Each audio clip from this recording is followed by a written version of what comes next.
Hey, the Rambler just shifted. Brakes are not the best. It's an odd sound coming from the back, but you know, we got a lot of road noise. All right, hold on, I gotta back up.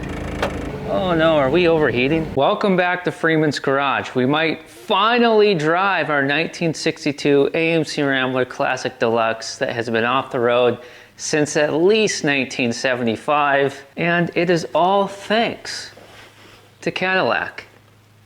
If this Cadillac part works for us, we'll take a look at that in a second. And we might also be installing one of these things that's in here. Mystery pack. Let's turn on our green magnetic work lights and get to work right away here. I know this project has been taking a long time, but the guy's been busy. Look at the calendar. It is September turning into October, or it might be October already, I'm not sure. Gosh darn life. The conclusion of our previous video working on our Rambler here was that we have just a few little things to do to drive the car. We need to get the throttle to simmer down. It's not quite returning all the way back to idle when you take your work boot off the pedal. We need to swap out our clogged fuel filter for a fuel filter that is not clogged. And the mysterious water leak, I figured that out behind the scenes when you weren't looking, so we need to install that. Turns out that coolant was leaking past this heater hose and down this tube. Not sure if it's the spring clamp's fault, probably would be my guess, but nothing that a 60-year-old hose clamp can't fix. The biggest issue of all is that we don't have brakes. Even though we rebuilt the entire brake system on the 62 Rambler here in Freeman's Garage, yep, to the floor. We even rebuilt our original master cylinder, and there's no fluid on the ground and the master cylinder is full, so we must have nicked a seal or something, although we did use a decades-old NOS rebuild kit, but that's high-quality American-made rubber, so I'm sure the seals are good. We probably just damaged one. Got a line wrench here, and I got a couple plugs, because the first thing we're going to do here is take care of the biggest and most important piece, and that's the brakes. So let's get our original master cylinder off, and in that brown box is a 1962 Cadillac master cylinder, and that should work for us. And that's actually, well, we'll find out how that goes, but it should be fan-diddly-tastic. Hopefully our two different size lines and how our lines are bent and everything works out for us. Go ahead, call me a Sheila for the gloves, but I choose not to contaminate my child when I hand form hamburger patties tonight. And of course our plug's not gonna fit.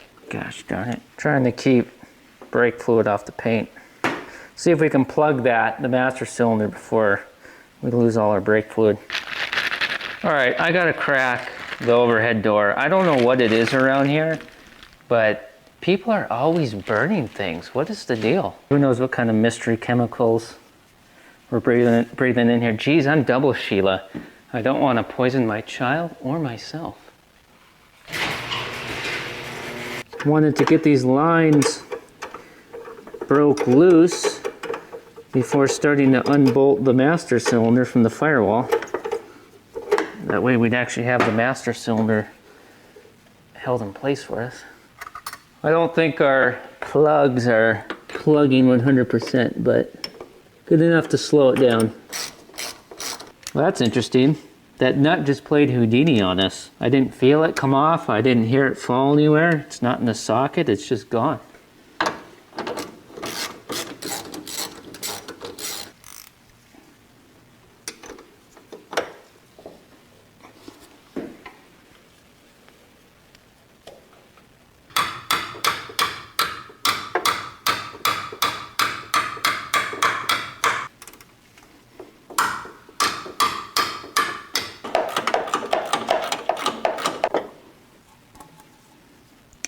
Well, it's a good thing I'm not selling this house. Oh wait, I am. Ah, there's the nut. All right, I'm 99% sure that the master cylinder was our culprit.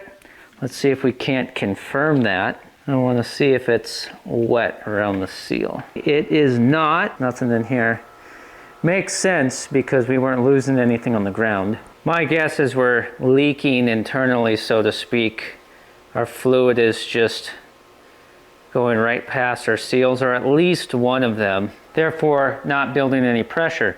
Now, we could take this apart right now and inspect the seals, but I say, let's not. Let's just get on with our Cadillac master cylinder, get this thing bench bled. Oh boy, we're leaking all over the place. Get this thing bench bled, throw it on. Actually, well, let's look at it and do a little test fit here. This is not an exact reproduction or an original of the Cadillac master cylinder, because if it was, it would be this. It would look just like this. So this is what we got to work with. We need to make sure our lines, our fittings are going to be the same.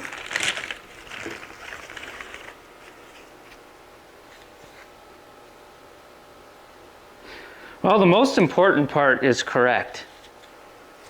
The side that our fittings go into. If it was on this side, on just say a 67 to 72 Chevy pickup truck, this would not work for us.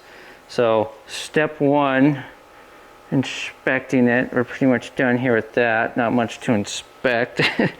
It's a master cylinder and it is assembled. I already see something here that scares me a little bit. We'll get to that in just a second here. Take these plugs out. The first obvious difference is that we've got 2 ears on our new master cylinder here, and we got 4 on our original. Now that's not a problem, because we're gonna line right up on those bottom 2 studs there, and we are gonna hope that our push rod length, this guy right here, is gonna be correct for us. Pretty sure that's gonna work out without any modification. But the big thing is that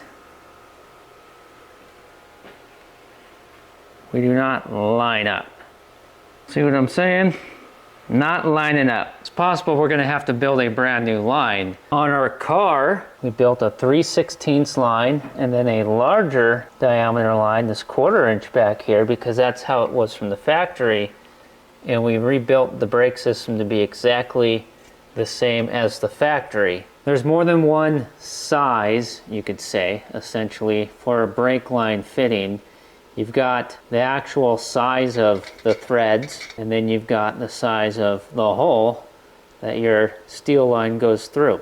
Here on the car we have the 3/16 and the 1/4 inch, which means these 2 fittings have a different size hole. And also the threads themselves are a different size. And the same is reflected on our original master cylinder, of course. But on our new master cylinder, we don't have that. We got 2 holes here that are the same size. So I just dug through fittings that I have, and I found 2 fittings that will work for us. We got a 1/4 inch fitting here. Okie dokie, that fits just like that. And then this is a 3/16 fitting. Okay, so we're good there. Now we just need to see if the spacing here is going to cause a problem or not. So before we even bench bleed this, let's continue with our test fitting. I was hoping for a direct swap. And when you're playing around with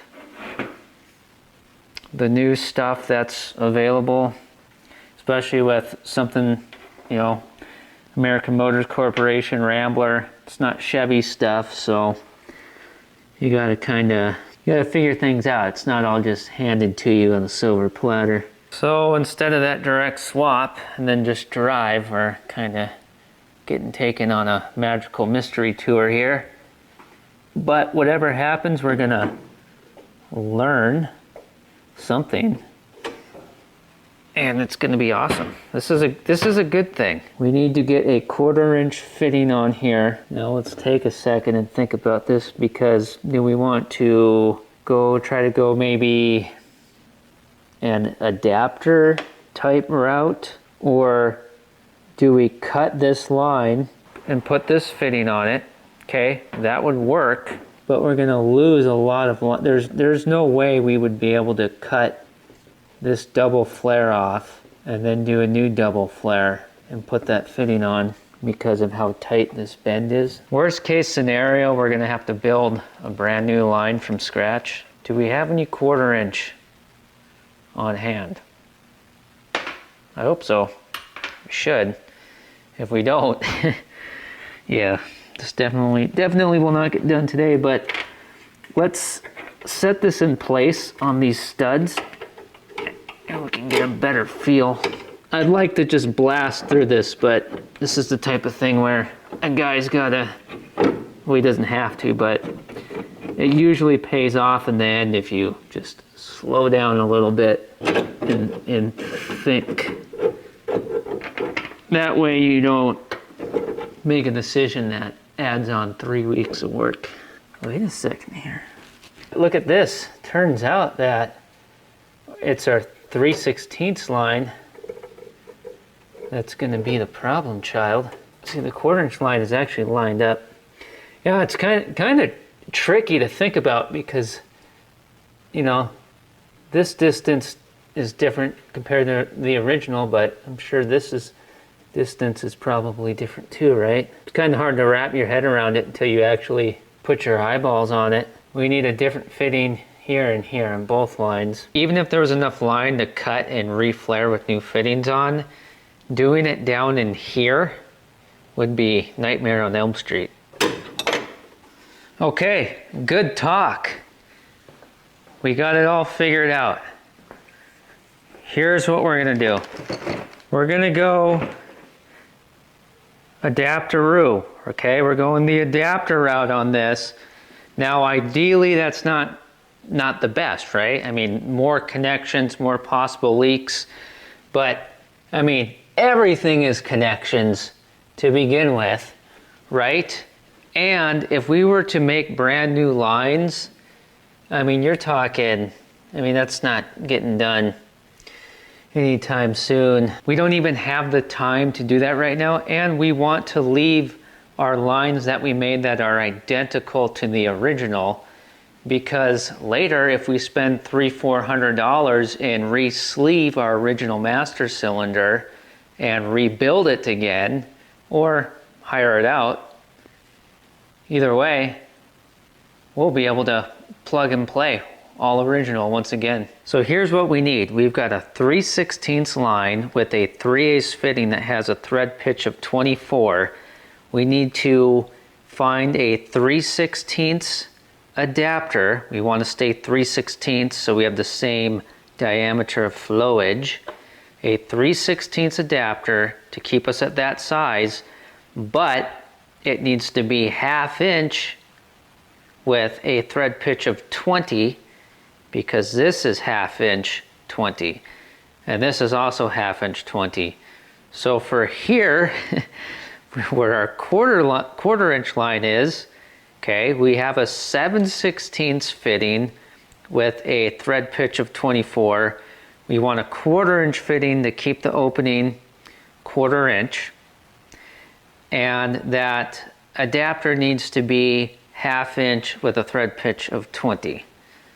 Okay, I'm gonna go hunt through the local parts stores and hopefully find these adapters. If not, we'll have to order through a mail order catalog, and I mean, it could take a week for the train to get here. And you know what? I'm not even gonna write all these numbers down. It's right up here.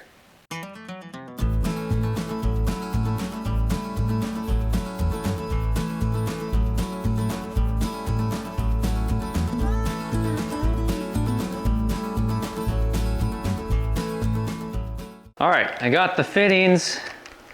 It's the following evening.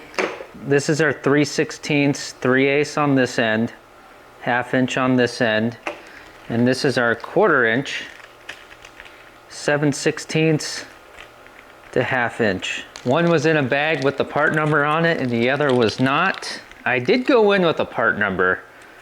That's key to eliminate all the, you never know what kind of help you're gonna find in the store. But everything looks correct. This one's a little misleading at first because it looks like we're stepping down in size, but we're not, we're stepping up. So let's see if this fits. 1/2 inch, thread pitch of 20. Nice. And now let's try this one. Awesome.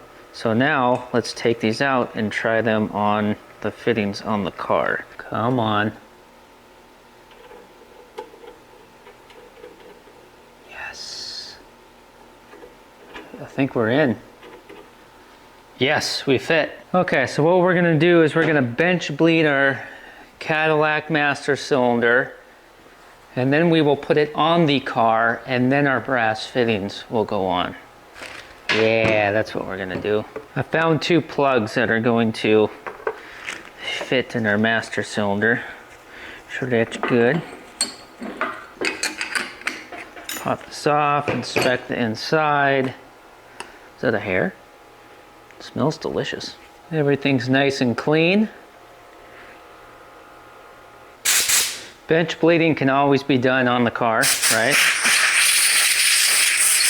But I like doing it out here, so you can actually see what's going on, and you're not just pressing the brake pedal from in the car and you don't know that. You're actually spraying all the brake fluid to the bottom side of the hood. Not good for the paint. We'll put these babies in here. Not too tight. We're threading plastic in here. Okay, we're about to bleed this and get all the trapped air out of this master cylinder, which is going to make bleeding the brakes real easy. You got to bleed the brakes because we cracked the system open, and by getting the air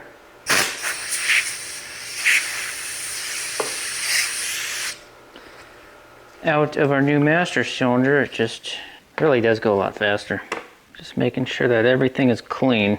Let's fill the pots with brake fluid, push on our piston, and push the air out. I think we might be driving this automobile for the first time since 1975 under the cover of darkness. Sunset is upon us before too long here, but that's okay. I'm no stranger to the dark side of life. We've already got some air just escaping on its own, and we got a little bit of foil from that brake fluid can. Oh, come here. Come here, you varmint.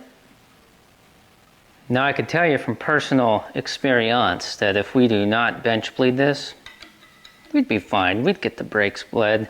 But hey, it's one-man band brake bleeding here, so we need all the help we can get. Oh. I'm a little bit about safety these days. I do not want brake fluid in my eyes. Ooh, it's working. Check that out, Igor. Now, one thing I do not do with a brand new or rebuilt master cylinder is bottom the piston out all the way. I've had them get stuck on me before. Not fun.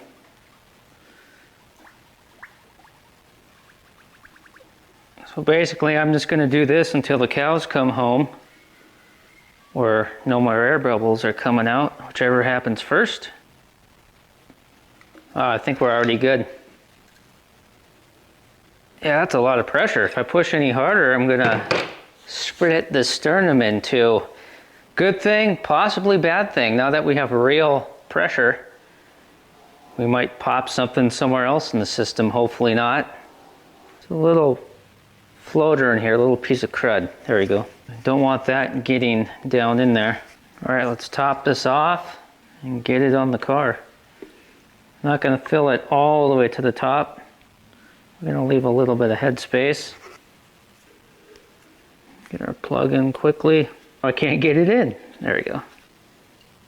And of course, the first end we're taking off is the end that's not going to just put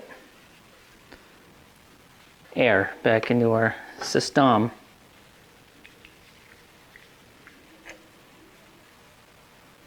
Does not matter which way our cap goes on. To the car, here we go. Oh, we're getting close. Getting closer. After bleeding our master cylinder and replacing air inside here with brake fluid, our level was down below half. That's why I topped it off before bringing it over to the car in case we tip and slosh fluid around in there. We don't want our holes in there, our ports, to become exposed, possibly letting air in.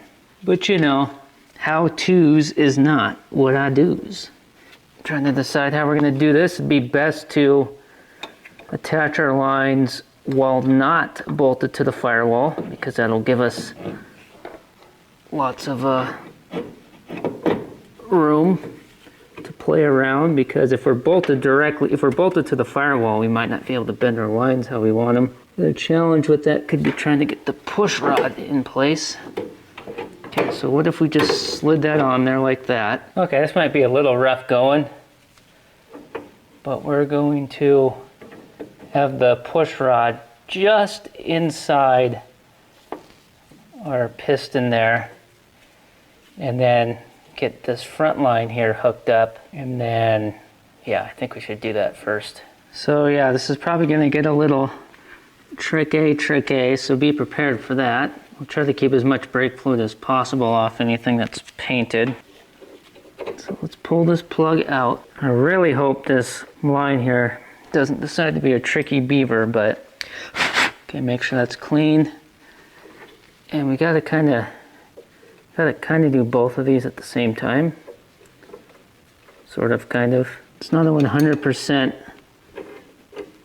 snug, but that's to get us started here. Can we do this without pulling off of our push rod?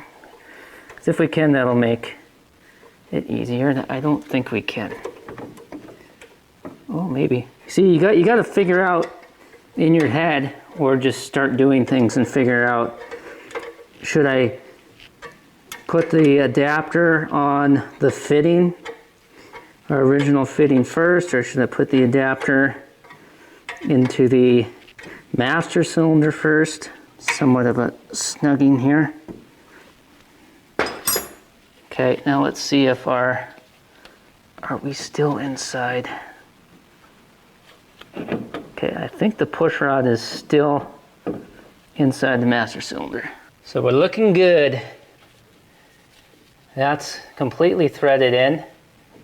Okay, push rod is in the master cylinder still. Now let's try to, now we gotta get, where's our other fitting here? Okay, so now we gotta do the same thing here. Yeehaw.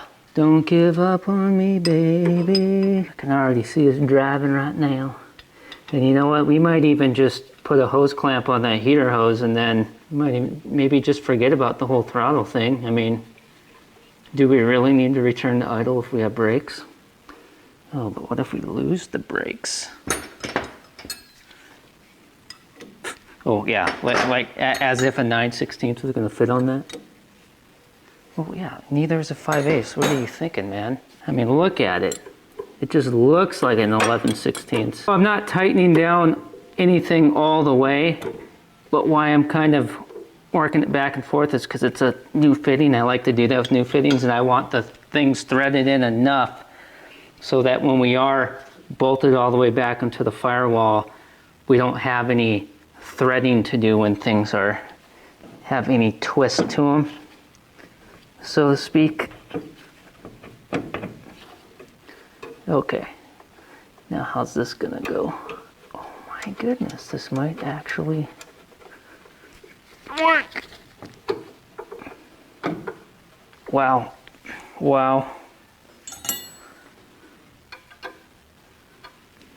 Okay, what's wrong with me? 7/16, bud. Can you believe it? This is working out. Now we just need to hope that our lines can bend, well, bend without kinking or anything of the sort while we bolt ourselves to the firewall. Okay, I'm pretty sure the push rod is still in place. Now we need to get on our studs. I will force you out. Can't make that up. Okay. Nice. Got it. We'll just get our hardware on. And we didn't damage the lines or anything. I just hope that our push rod length is correct or good enough.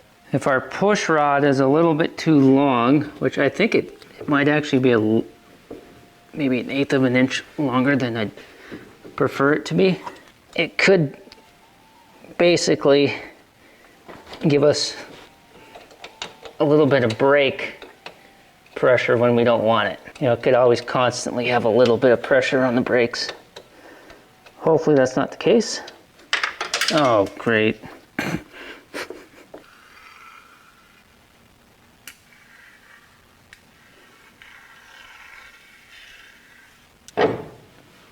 Okay, we got it now. Just a little body weight adjustment is all needed. Can't believe this is working out. I mean, I knew it would, but I mean, at the same time, just by nature, it's not supposed to. So are we gonna drive this in the dark? The sun's setting. Now we know from previous videos we have lights. So are we gonna do it tonight? And if we get stranded, we walk, or, well, we'd have to walk either way, but do we want to walk in the dark or do we want to walk in the light? Well, if we did this first thing in the morning and ended up having to walk, it'd give us a whole day to walk back in daylight, although it'd probably, you know, I'm sure it'd get hot pretty quick. What am I looking for? But if we walk back in the dark, we might meet a raccoon or a possum, make a new friend. Well, I tightened that until the socket got stuck. Our Cadillac master cylinder is officially installed in our 1962 AMC Rambler. And we got plenty of thread showing there.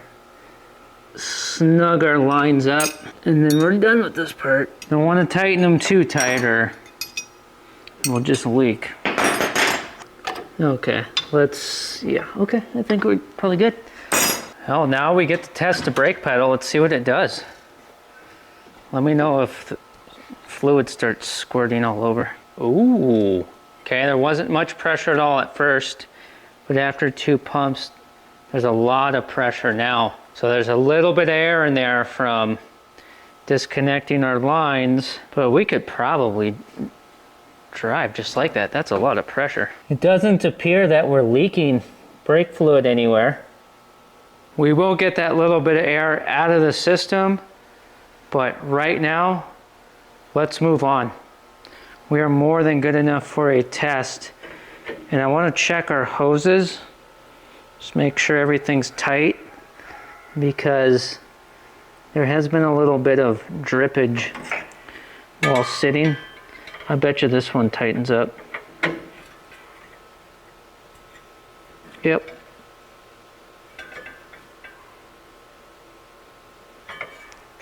What about this one?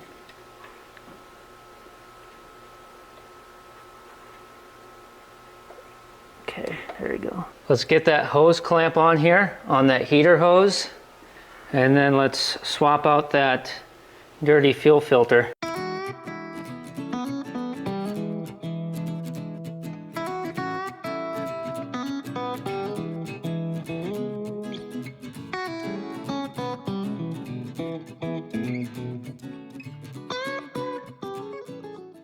Okay, we got a multi-pack of fuel filters here. Hopefully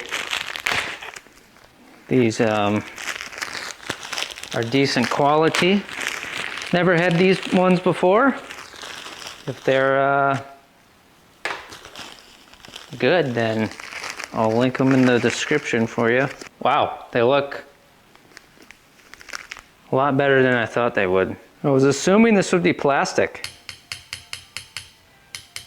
Sure seems like glass to me. And that's the way we want it. Let's swap that puppy out. This is interesting.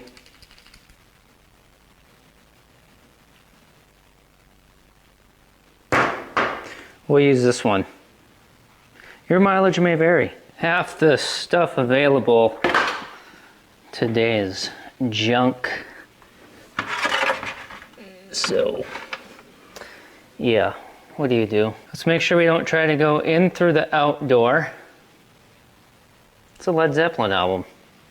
Come on, man, you should know that. Let's see, what's gonna be our best position here to spill the most gasoline possible? Okay, I don't like how tight this filter's in the hose because it's giving off all the warning signs of a massive gasoline spraying session gonna happen. I mean, of course we knew there wouldn't be pressure, but you never know how much is sitting there in the line. So this is all that rust that was in the factory steel fuel line coming from the tank up to the front of the car. Accumulated in there since 1975 that we cranked through this fuel filter, which we knew was going to happen. Okay, so that's bye-bye. Awesome possum. All right, let's look at this throttle real quick, and then let's fire this thing up and see if we can't hit the road. I guess, well, yeah, let's fire it up and see how the brakes work in the garage here, and then yeah, and then let's see if we can't head out. So,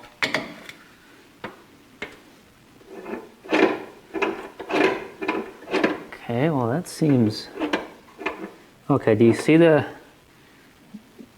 screw right here? Are we touching that? I think so. Okay, we just stepped over to the other side. And let's see how it looks from here.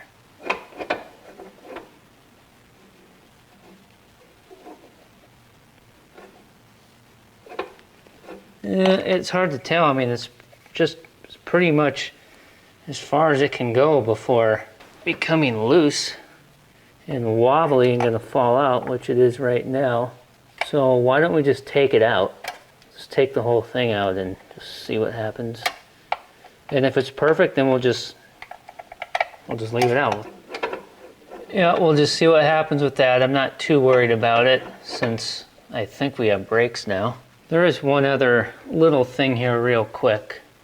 I would like to take these wires. Okay, these got something to do with our brakes. That's our stoplight switch right there. I'm thinking maybe instead of having them in between two hot heater hoses, we bring them over, and then that way they are only rubbing on one hot hose. Does that make any sense at all? Okay, is this why our brake lights don't work? We have tail lights, but is this why brake lights don't work? Because of this connector right here.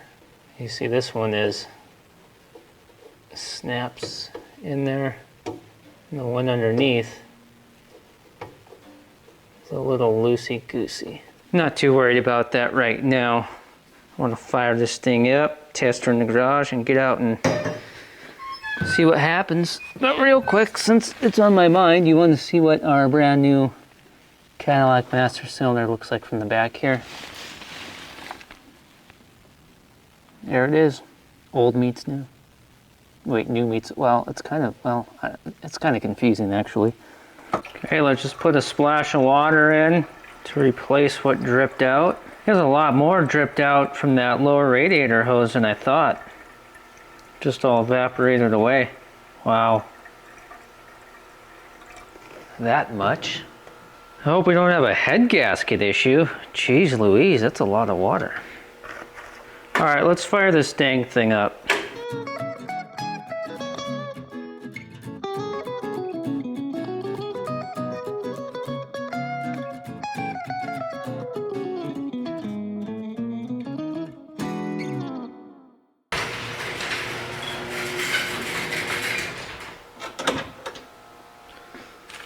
All right, let's see what happens. Okay, we got lights on the dash, so that is good. I'm gonna put my foot on the brake, and our neutral switch is also our push button start. See what happens. Oh, and I put some gas in the carburetor just because we had the fuel line disconnected, you know, just to help the fuel pump get pumping here. You know what, we should have replaced the battery cables. I really do. That has to get done next time. What is going on over here? Oh, thought I saw water. False alarm. All right, so let's fire this up and we'll drive forwards and backwards here in the garage and test our brakes out.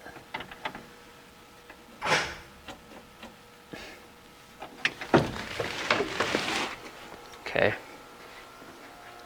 I promise we will take care of these cables. It's just obviously not gonna be tonight. Oh, you know what it could be actually? It could be this wire that was loose and smoking on us in a previous video, because it is a little loose. Jeez, did we not grab a screwdriver and tighten that up? Come on. Okay, hopefully that was it.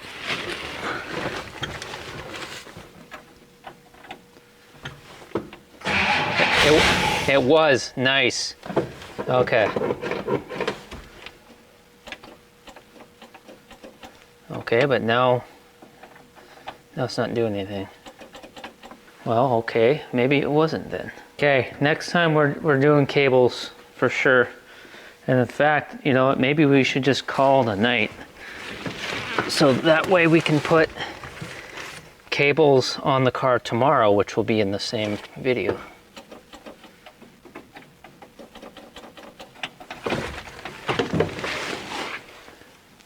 Yeah, maybe we should do that. We are the world.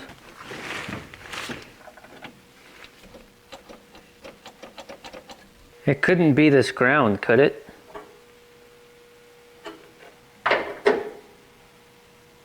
Okay, let's fix this ground.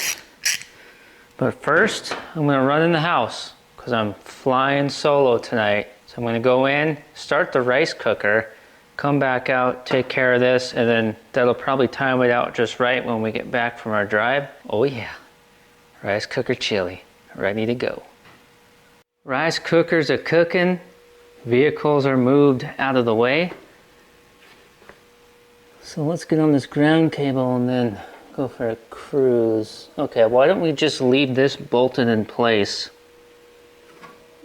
and hold it for us, and we'll pry this open. Yank this out, cut it, get a fresh end if there is anything fresh in here, and stick it back in, crimp it. Everybody was kung fu fighting. I don't know if you can hear it, but I've got a second battery charging in the background. We'll take it with us just in case, because our generator light is on. And we need headlights on because it's, you know, it's dark outside. I'm sure above idle the light probably goes off because there's no way that our generator from 1962 is not working properly.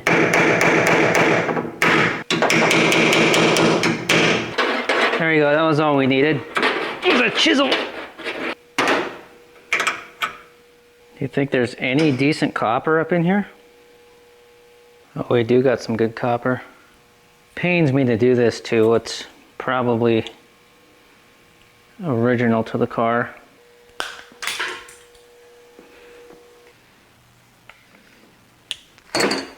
Let's just say that this is not soft.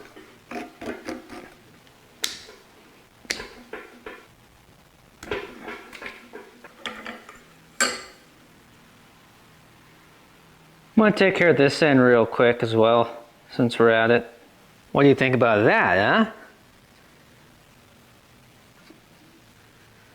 Looking pretty gosh darn good. I sanded everything, used some electrical contact cleaner. Yeah, I'm Pretty proud of myself on that one. All right, let's crack this door and try it again. I guarantee that fixing that ground cable fixed everything, so let's not even test it. Let's just put a little dribble down the neck. Okay, let's try this one more time. Either way, that ground needed to be cleaned up. If this does not work, we're gonna get new cables tomorrow, / build new cables. And yeah, we'll drive it tomorrow. Ready? Nothing.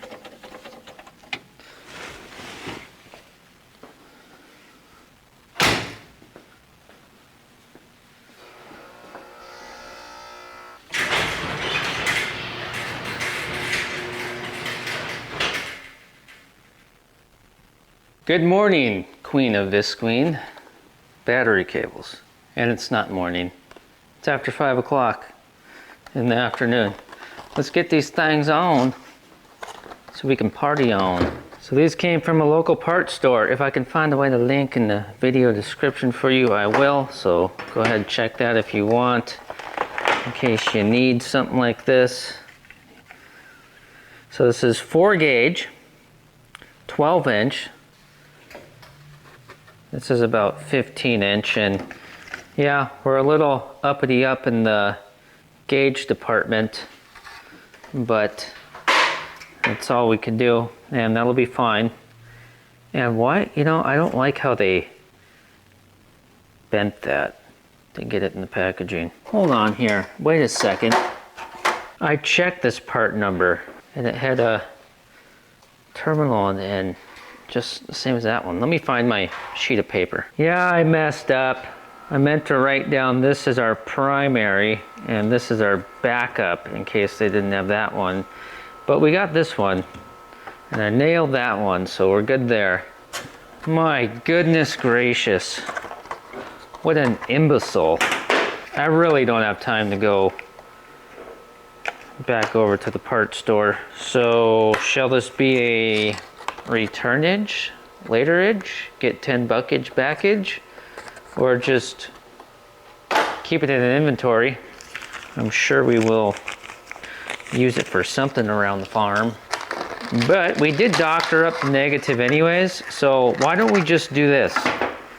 Let's just swap in our brand new positive cable, which is black. Okay, it's not supposed to be, right? But on our car, original from the factory, 99.9% sure both the cables were black. So I got technically a ground cable. Do whatever you want with it. You know what I mean? There's no rules. It's our positive cable that's our really, really bad cable anyways. So just swap that out for now and we'll swap in a brand new negative later. You know, I'm starting to think that around here at Freeman's garage, later means never.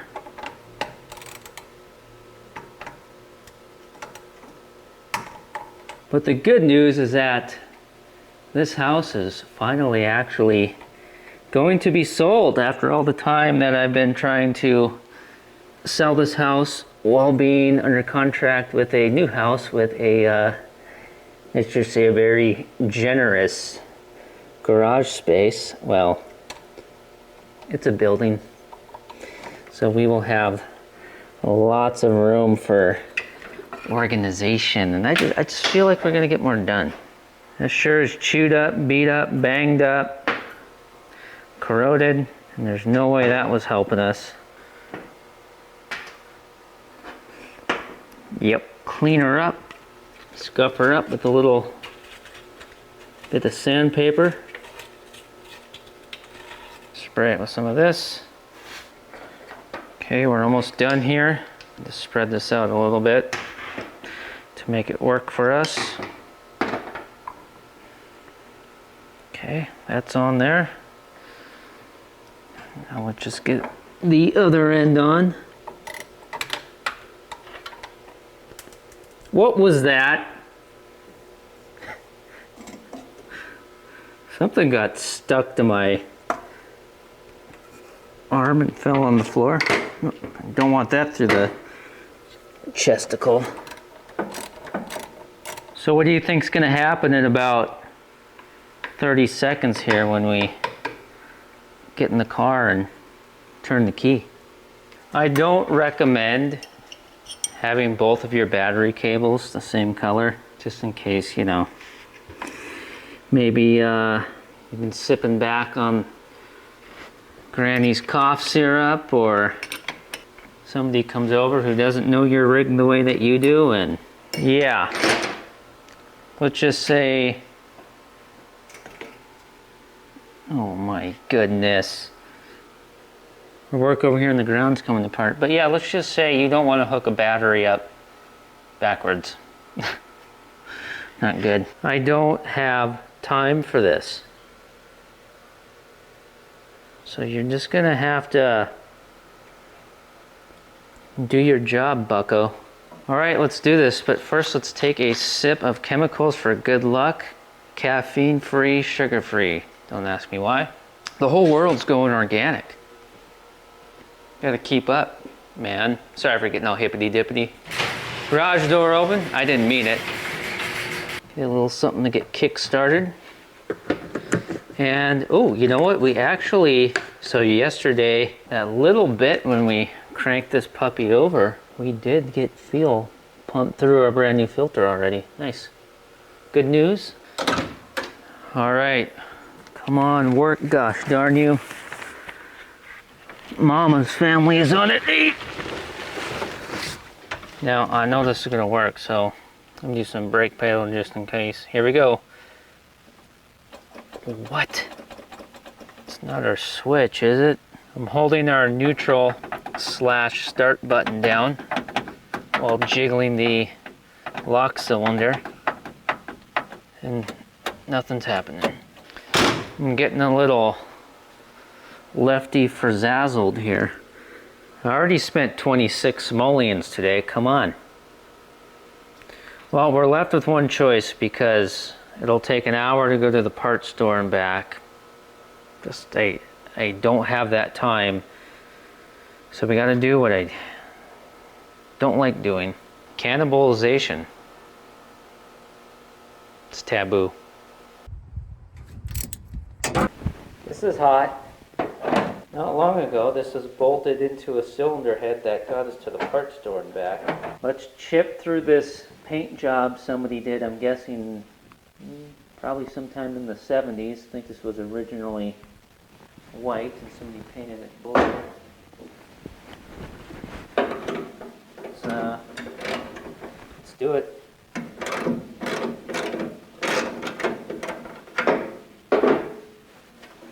Man, don't you just love cars that come from rust-free states?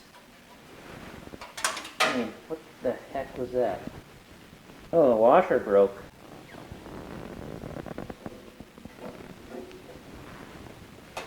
Well, we got some hardware here that is at least as old as the car. Heirloom hardware.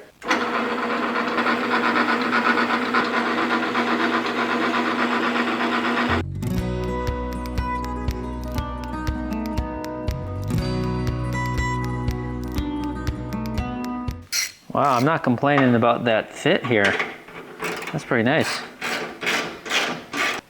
Oh yeah, we're gonna have to put a ratchet strap around this battery. So now let's see what happens. If this does not work for us, we're gonna have to take a trip through the electrical jungle.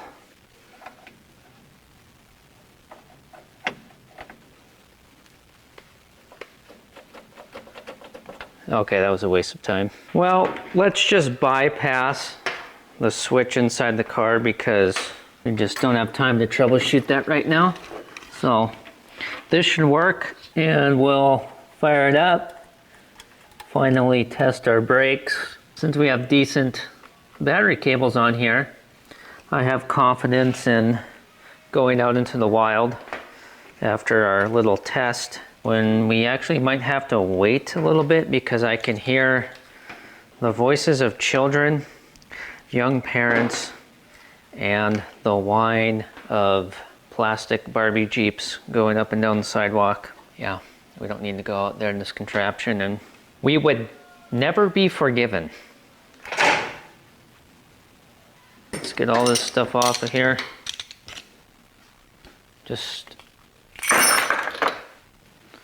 There's an entire family having a barbecue. I can smell it, I can hear it. We are surrounded, and we're in here all alone. We do not have a single family member within 1,500 miles of us right now, other than my teenage daughter with her mom in Oklahoma, where I'm planning on loading a bunch of stuff from this house and garage up and getting it up there. Basically, I'm just saying we're alone, surrounded by people who are not. Ramblers art make me feel better. Actually, I'm fine. Just wanted to turn the key on.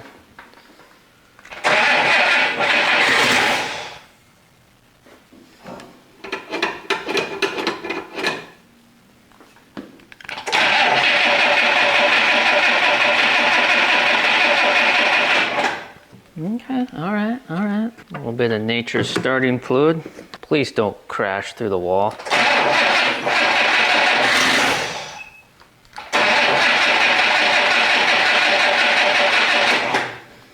All right.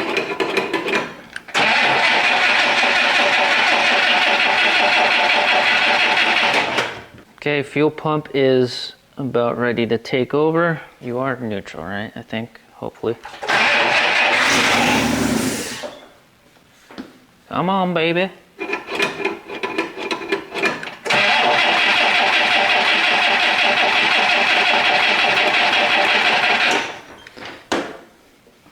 That's not like you. You need more help?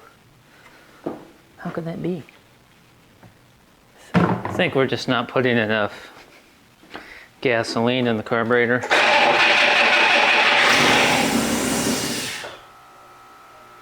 You think it's because we took the idle screw completely out? But let's hurry up because the remote starter switch is sparking down there every time I pull the trigger. So the sooner we stop pouring gas all over the starter and making it spark, the better.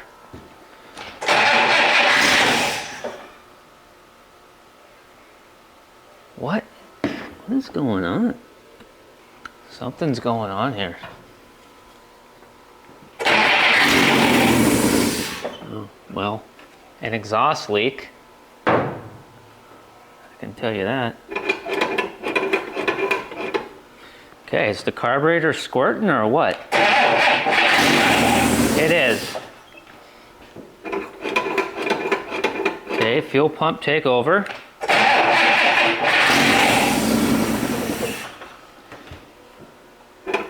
Maybe we need to put the idle screw back in.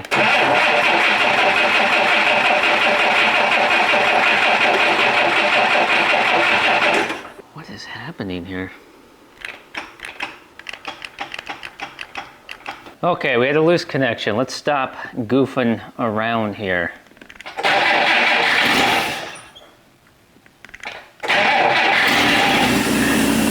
There we go.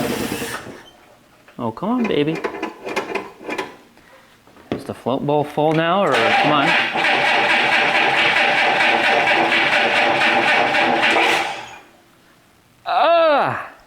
No!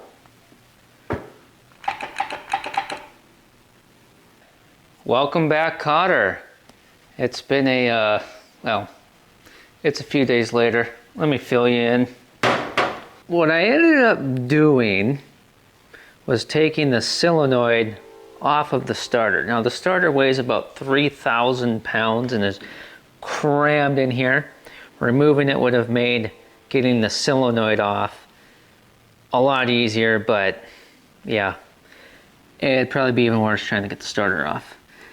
So I decided to get the solenoid off with everything in position here. I completely disassembled the solenoid, cleaned everything up, got us some new fresh contact points, and reassembled everything, dropping and losing little washers one at a time.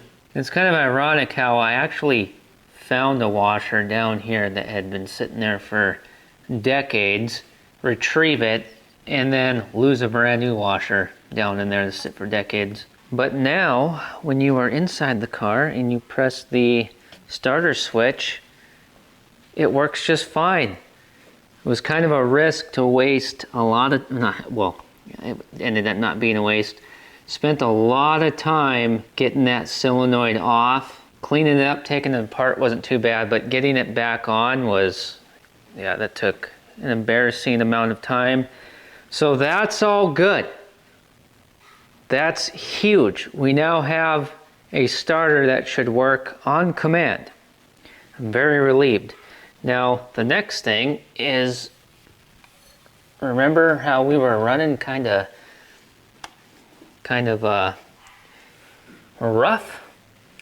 Well, I think what might be going on is that we are not getting fuel coming from the tank now.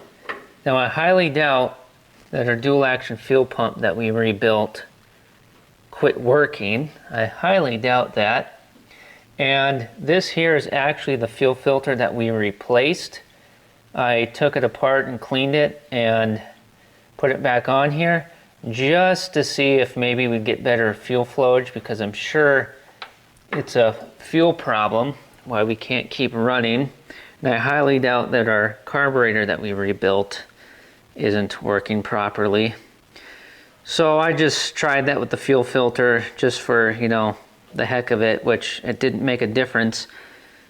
So, you know, doesn't matter what fuel filter we have on here. That one and the one we had switched in, they're both fine, I'm sure. But where is our air hose? Here's what we're gonna do now. We're gonna stick this here and we're gonna blow some compressed air into the fuel line, which is connected to our gas tank. And maybe there's rust jammed up in there. Maybe we have a clog. So let's listen and see if we can hear air coming out in the gas tank. I can hear it and I can smell it. I'm pretty sure, ow, hit my arm on the mirror. Pretty sure I was hearing it. Why don't you hang out back here and tell me what's going on.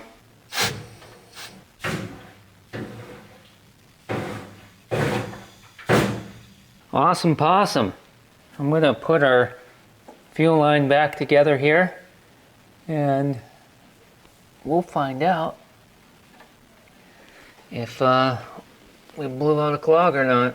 So I don't recall if earlier, well, let's just say at the beginning of this video, okay, that's too much, if we were seeing fuel just flowing like the old Mississippi through that filter or not.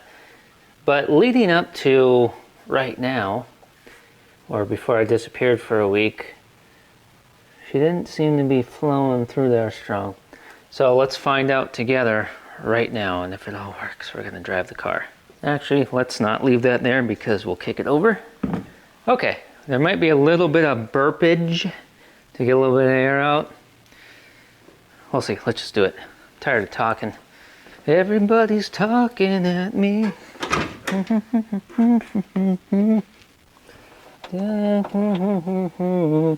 I'll hit my head. Here we go.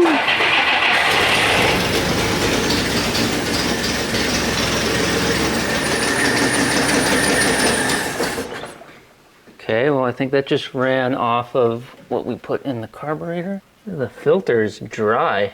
I don't like how she's sounding so rough. I hope it's just restricted fuel flow, but let's do this time or two here. See if we can't get things going smoothly.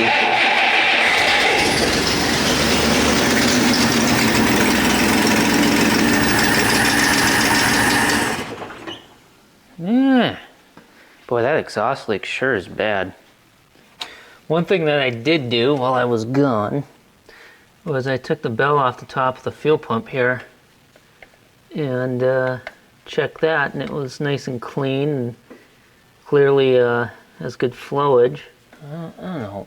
I don't know what in tarnation is the abomination.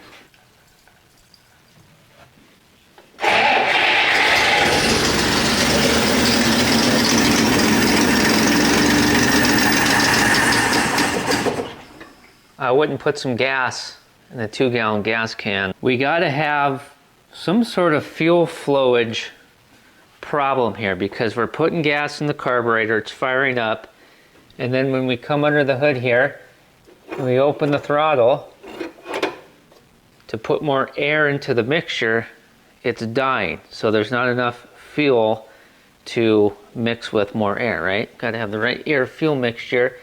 So I've disconnected our line here. So from here back is our gas tank. And then from here forward is our pump, okay? So now let's see if we can get it to run off the pump off this can. That'll tell us that our pump isn't clogged or rebuilt pump isn't malfunctioning or anything, and that our rebuilt carburetor's good. Okay, that'll tell us we're all good up here, and that we must have blockage of some kind in that steel fuel line or the gas tank even after blowing 100 psi through it. I filled that can to the top so it was spilling out at that angle, and I set it in the engine compartment, so I put a little bit of it in the lawnmower. Why are we talking about lawnmowers?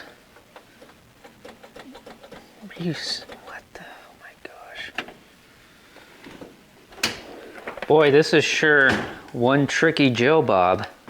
See what happens if we do this. Yeah, that's disheartening. Did my starter solenoid rebuild not do anything? Pretty sure it did. I'm just gonna pretend it did. Okay, let's see if this works.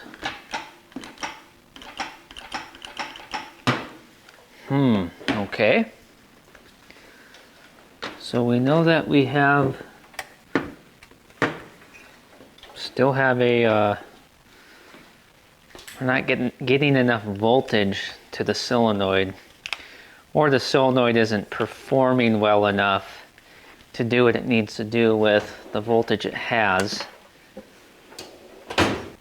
All right, let's jump the solenoid with our 25-cent Catholic school rummage sale screwdriver.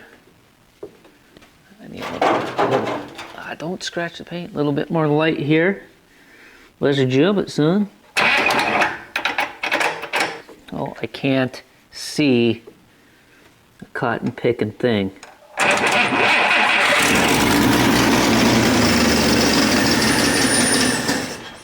You know, by the time we're done with all this, we're gonna have to, should probably change the oil.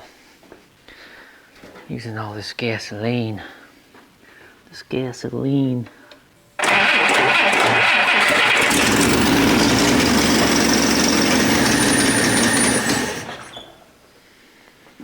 Well, if we don't start pumping from this can here very shortly, then we know our issue. We have some kind of issue from the waist up.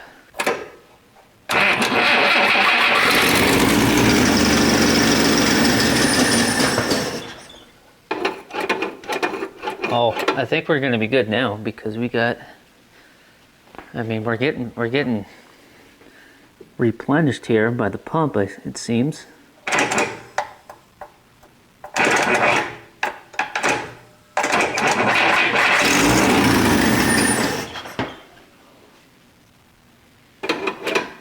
All right, come on.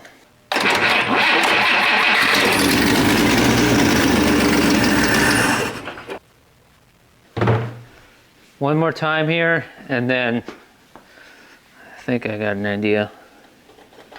Okay, I just wanted to try a starter switch.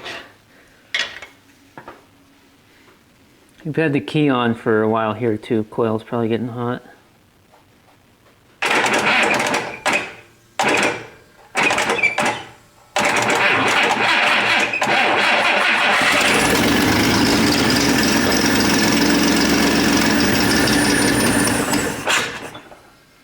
Okay, I just tried our ignition switch in here. It did not work. Just tried for fun. Okay, got the screwdriver. Matthew, cooperate. Oh, all of a sudden now we don't like my screwdriver, huh? Well, maybe I don't like you. Oh no, the generator light's flashing. Oh no, I killed it. All right, I've been finagling with this a little bit. And holy juice Newton, we are back in action. Not sure what I did to fix that or if I did anything at all. It was a little frightening though. I thought maybe we unfused a fusible link or something of the sort. Okay, let's try our switch. Yeah, we're gonna have to dig deeper in that.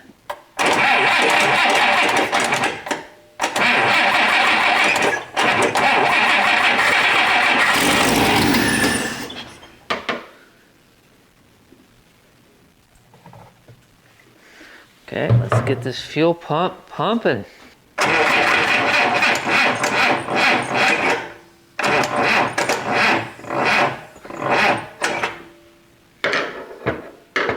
There's smoke coming from this region here. I think what we're doing here is we're beating up on this poor 100-year-old solenoid and starter. So we need to actually fix things properly here. Otherwise we're just gonna destroy everything else for no reason. All right.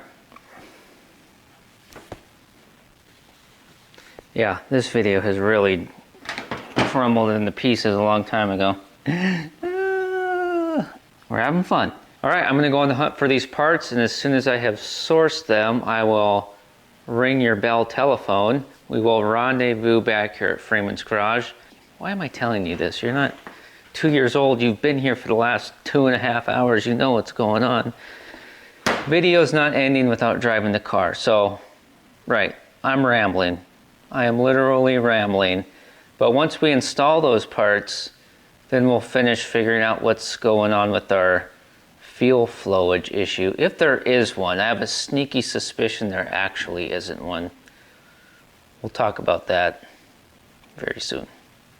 All right, we're back. We got parts. Let's throw in our brand new solenoid. Well, first we should probably look at it. Make sure it's even, looks like it's even gonna be close. Okay, looking good so far. Oh, yeah, looks right. There's the spring bound and gagged for safety. And I'm sure to keep the box small as possible for shipping costs. Got some additional hardware if needed. And we have that. That is important. Cadillac, American Motors Corporation, General Motors. It's a lot of stuff that this solenoid can work for. So I gotta get the screw on each side out, get our battery cable and our wires off of here, and then just set this in place. Screw it back in. All right, so I'm gonna swap out this solenoid as quickly as I can. And I don't think I need to drag you through this all over again, so I'm just gonna do it real quick and we'll see you on the other side. All right, all right, all right. There we are, installed. It actually took me about a half an hour because I was dropping every little piece and destroying my hands in there. It just didn't go smooth that time, but it's done. All right, so one thing at a time. Let's try that brand new solenoid of unknown quality. Hopefully it solves our issue there. And we're hooked up to the gas tank again because I put her back on so that we wouldn't have vapors just filling up the garage, if you know what I mean. My bedroom's right there. Okay, there's gas in the carburetor. Yeah, you never know, maybe everything will pump and work and all that kind of stuff. You never know. Okay, so we've got juice and let's real quickly Okay. Confirm that we got power to the negative side of the coil with the key on. And we do. I did this just for a test to, verify that our bulb in our test light is not broken, which has been known to happen. Okay, let's try the our button on the dash. Nothing. Let's see, do we have... Okay, so we got power around the car.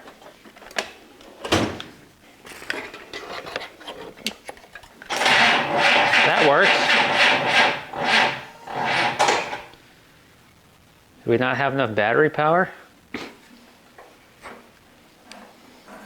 That's very possible. Okay, go-kart Mozart. Let's get this battery cooking, and then we will try again. Ay, ay, ay. All right, it's days later. Once again, life is just kicking me in the bootiest maximus. But we are finally, actually seriously, this close to test driving the car and finding out if our Cadillac master cylinder is going to work for us and all that stuff. One challenge though is we've got some things torn apart now, but it had to be done. So our starter switch on the dash now works just like it should because of two things. The first thing is I swapped this battery in because this one that we were using doesn't want to hold a full charge anymore. She's been around for a while. I'll still try to use it for a trolling motor battery though.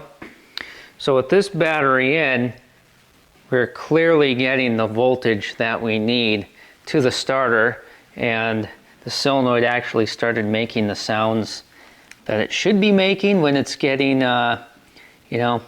close to the amount of voltage it should be getting. So it's possible that we didn't need to swap that in. At a later date we will put this one back in and see if it works for us. But here's the big thing. Here's what made the starter button on the dash start working and the solenoid in the starter start working and no more issues with the lights and any of the electrical. You're not going to believe it. That extra ground cable, that ground strap that we ended up with, yeah, I swapped it in. I said a million times that this had nothing to do with it because everything worked before. And what do you know?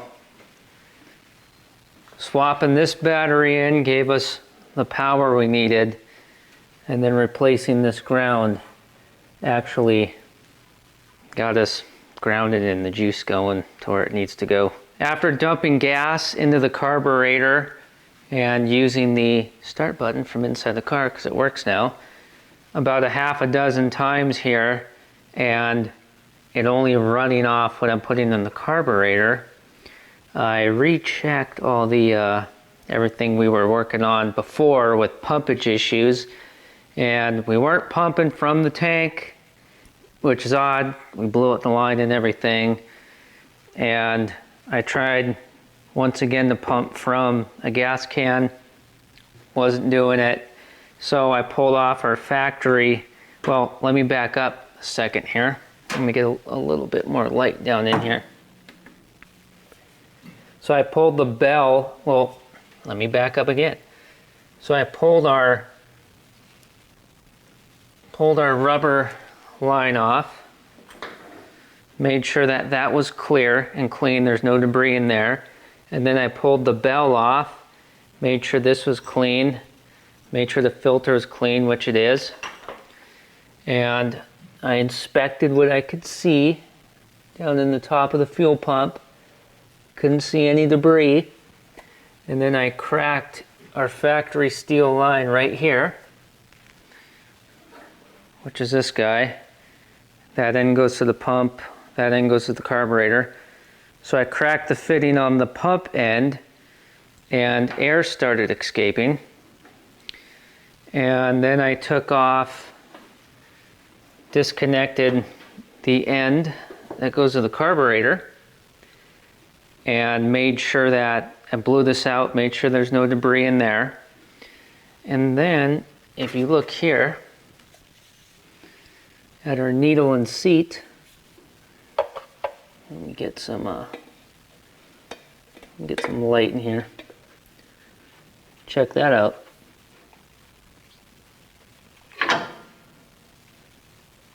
Should have checked that earlier, huh? So that is crud,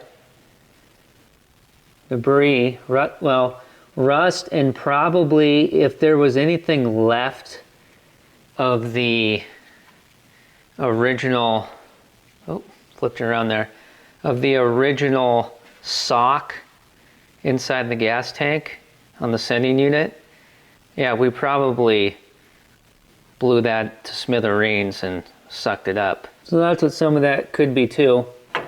So we gotta take this off. Sorry, I didn't mean to bump you. Take this off, clean it out, and then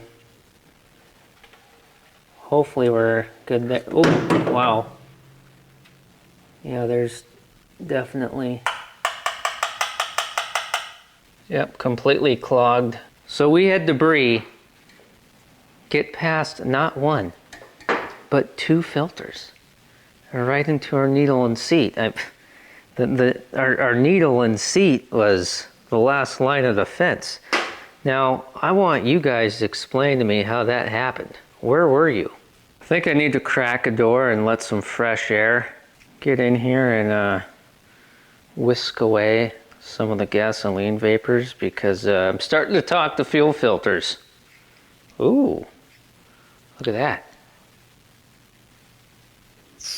Yeah. Perfect. All right, I'm gonna throw all this back together and then everything should run just fine, and then we drive. Well, first we'll check in the garage here and make sure that we actually have brakes, but if we have brakes, then out the door we go. I'm already almost done putting this all back together. Now, if you've been watching these videos as they come out fresh, I'm sure you've noticed that I left you kind of hanging dry for a while on these Rambler videos. Well, I had a choice in production to make. Do I give you another half a dozen Rambler videos where we don't drive the car for the first time since 1975? Or do we, wait a bit, but we finally just drive it? Okay, we are getting close.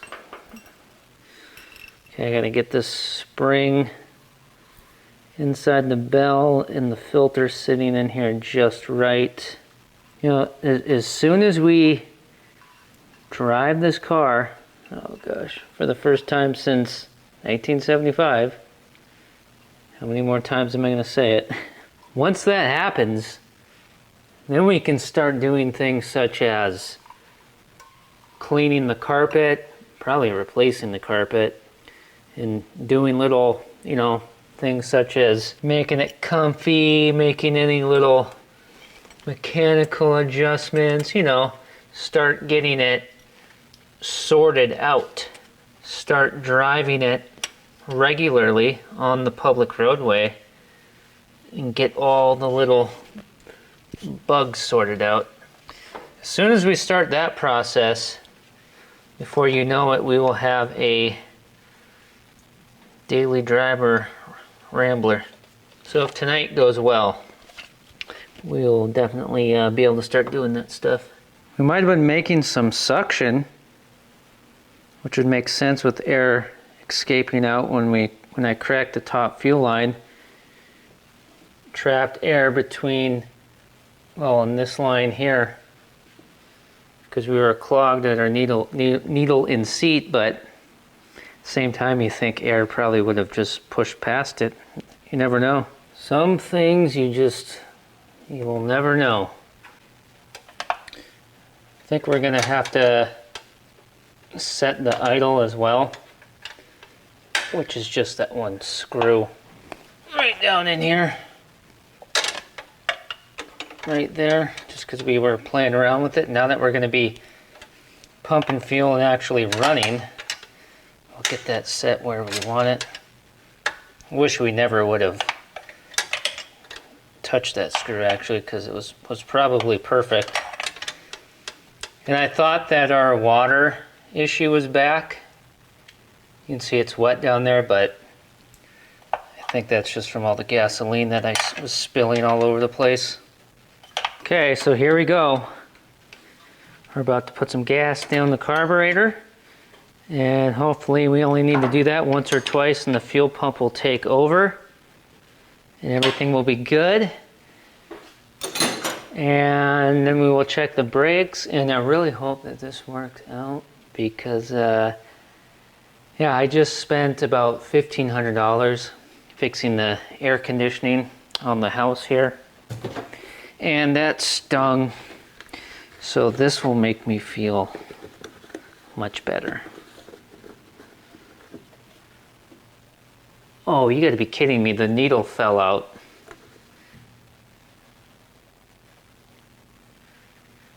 Okay, well, just gotta pop that off and... Okay, here we go, Jethro. Let's do it.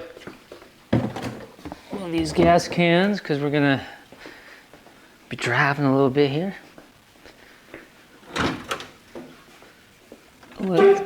Oh, bump the horn with the forearm.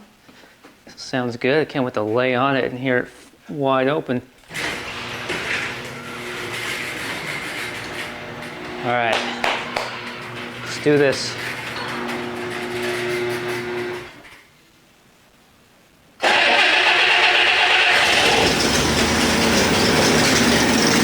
Oh yeah, the exhaust leak. We're gonna have to take care of that exhaust leak.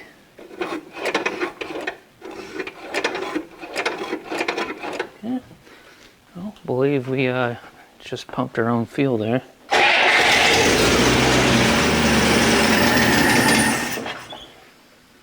Okay, well, let's do a little mouth to mouth here. Oh, fuel filter is full of fuel. Again, just the way it's supposed to be.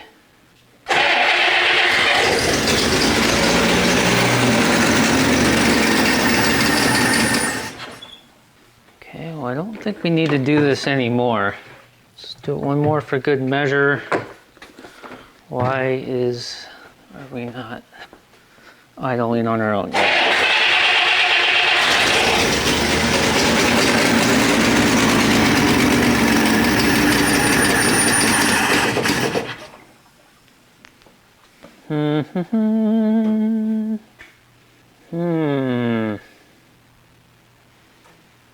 What are we missing here? Oh yeah, I mean we are pumping fuel.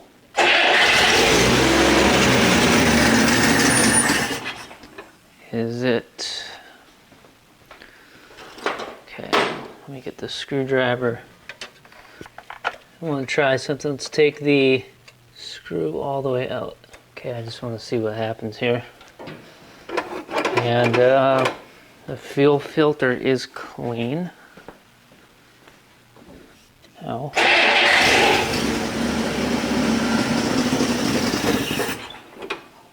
Okay, let's try this again.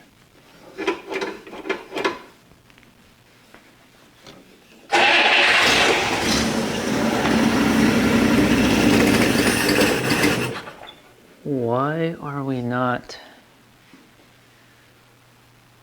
See, that doesn't seem right. Okay, give me a second, because I'm going to drop this screw 50,000 times. I'm going to put it back in and turn it in just a little bit past where it starts to touch. Just open her up a little bit. Okay. We'll see what that adjustment did.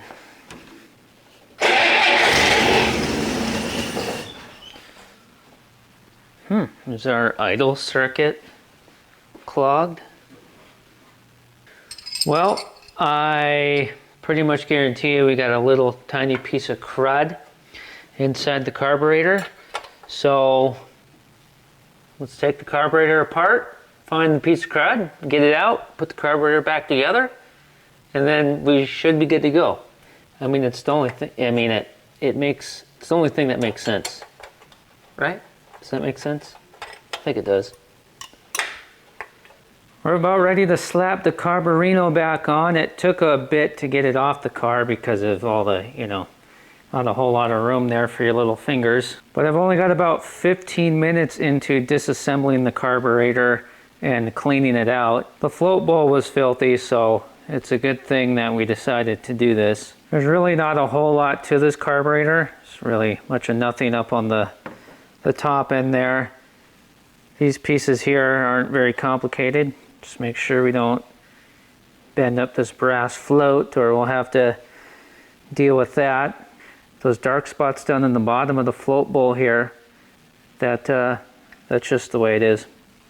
But yeah, I'm gonna throw this back together and make sure that you, make sure you do your carburetor cleaning hastily like this so that all your little check balls and your springs and whatnot get lost in your shop rags and then thrown out, and a whole complete nightmare.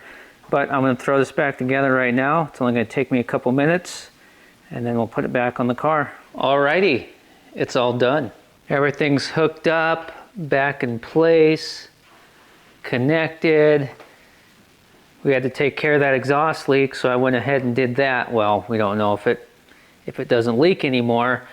But in videos past, see, I'd forgotten we had done this. One of the studs we had actually broke, or we found it was broken. I really don't recall what happened. And I also forgot that we had stripped this stud out, so I had to repair some threads, and that was a big pain. That's an arm chewer. So hopefully that doesn't leak. I had to do some digging for a fine thread nut as well for the exhaust. That took forever. So now all we got to do is fire the thing up, see if it idles, see if our exhaust leak is gone, go back and forth a couple times, push the brake pedal, see if our Cadillac master cylinder is working. Maybe we'll get a little, get a little bit of air out of the system. Probably would help, since the first thing we got to do, if our brakes work and we set out on our first drive since 1975, we got to go down a pretty sizable hill and a dead end with we'd end up in some of these living rooms, so we got to be a little bit safe about that. However, it's after 1 ante meridium and I got to be up at 5. So I'm going to catch a couple hours of shut-eye, and yeah, I think we'll be right on schedule to where we could brake test and launch as the sun's coming up. That'll be better, because not only will we have partial cover of darkness, but we can also see what we're doing, because we're going to want to actually be able to see the car out in the wild, right? Okay, I'm rambling. All right, good night. Good morning. It is sunrise, about 6:45. So let's move some of this stuff, put a little nature's starting fluid down the gullet here, just to help us get started here, and everything is gonna work perfectly. And then we go test. Well, we gotta test the brakes first. And boy, am I glad that I went to sleep last night, because I know how it goes. If we would have stayed up, I would have destroyed this entire day and possibly the entire week. Okay, easy does it. Okay, that's a mess. And for the first time in probably 3 or 4 months, it looks like it might actually rain. And if that happens on us, we're not going to be able to see the trail in front of us. So hopefully that don't happen. Although it would be a barrel of fun. I just want you to know that I am still cautiously optimistic about the whole thing, but at the same time, not scared. Okay, we got battery power. Okay, let's see what happens.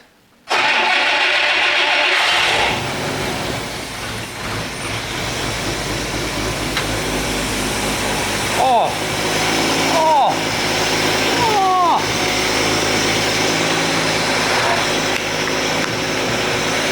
Pretty good if I say so myself.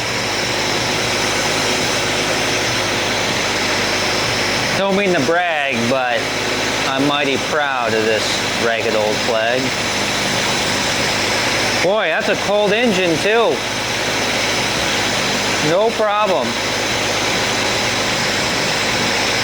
The bimetallic spring didn't even have to do anything.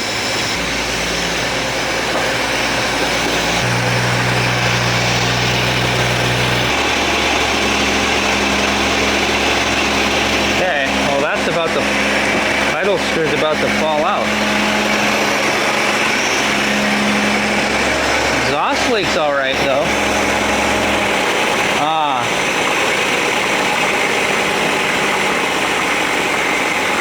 There we go. That's a lot better. Okay. And now let's go back to our idle screw. We have to screw it in enough to where it's not going to fall out.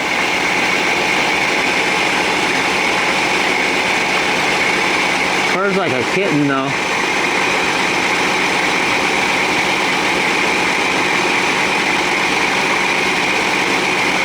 Well, that seems alright. So I'm okay with the exhaust leak. I don't like that though.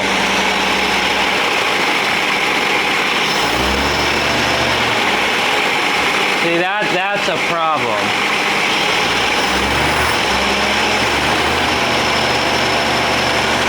Can't drive like that. But let's check our brakes.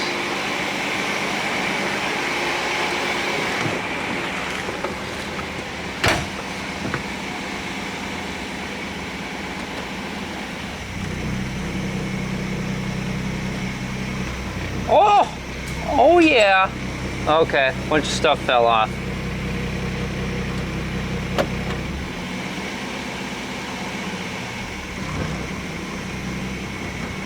Oh yeah, we have brakes like you wouldn't believe.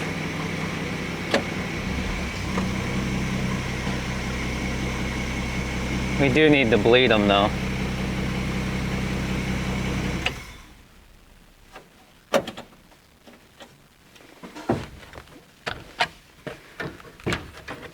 Well, I would say that Sonny and Cher approved. Except for the darn idle. There's lubricant burning off the exhaust manifold. Don't worry about that. I just salvaged this throttle return spring off of a Chevrolet. So I will put that over our existing spring. Well, that's too stiff now. Feels like we're gonna break our linkage. Let's try it in the car. See how it feels.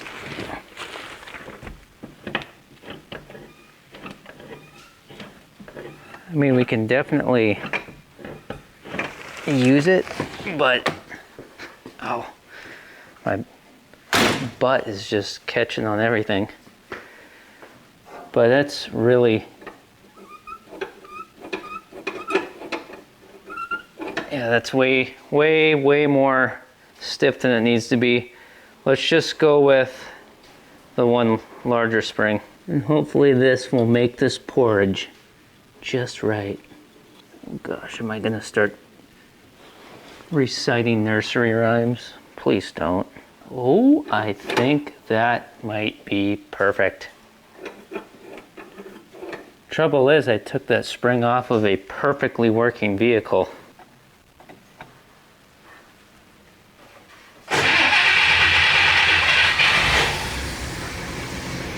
Okay, let's test it from in here.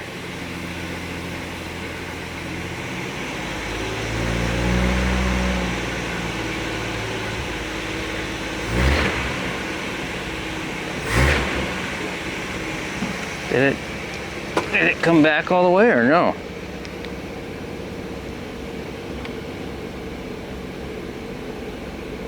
Well, just about.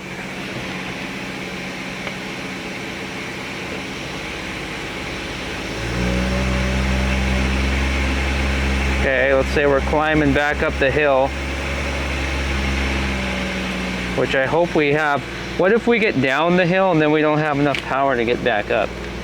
Okay, so we've got cruise control going on still. It's not nearly as bad though. I think it's manageable. Okay, I just pulled the block out from behind the tire. So I have to get in here before I go there. Okay. Alrighty. This is a bigger test. Okay, I'm acting as if we're backing out. Oh gosh, there's somebody parked directly in line with my driveway. Is the hood gonna hit the door, overhead door? Okay, I'm gonna drive back in. Oh, that's right. We're danger close to the 56 Chevy. Give her some juice to get over up onto the garage floor here. Brakes are touchy. Okay, so I'm kind of trapped between the frame horns of the 56 and the block that I dropped on the floor in the worst possible spot.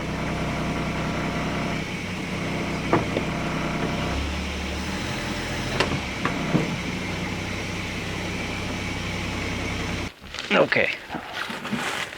Of course I did that. I can't open the door.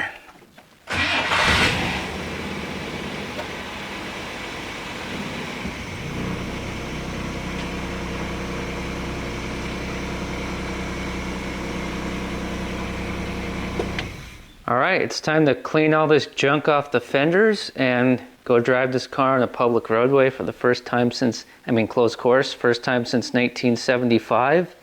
Except for, dun, dun, dun, dun. Did our rusty factory fuel line blow apart? I think that's what's happened here. Well, let's get the creeper. I can't even see anything from the side. You know, I was gonna bend brand new steel fuel line on this car many videos ago, but it didn't look that bad, I decided. So I just rolled with it. Yep, this old steel line has a rust hole.